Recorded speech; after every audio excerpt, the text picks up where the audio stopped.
আসসালামু আলাইকুম ভিউয়ার্স, কেমন আছেন সবাই? আপনাদের সঙ্গে শেয়ার করব আজ কবুতর রান্না।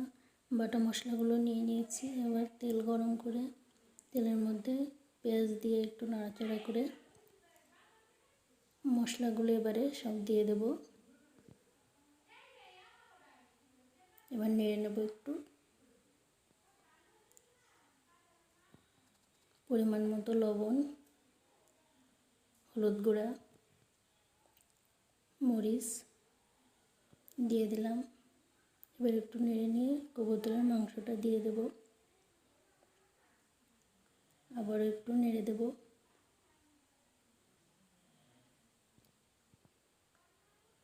কষানো হয়ে গেলে এ পর্যায়ে কয়েক টুকরো আলু দিয়ে দেব।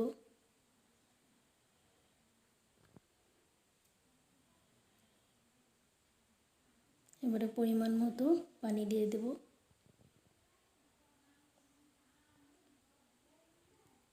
রান্নাটা প্রায় হয়ে এসেছে, নামিয়ে নেব। আপনারাও বাসায় ট্রাই করবেন এবং কমেন্ট করে আমাকে জানাবেন। আল্লাহ হাফেজ।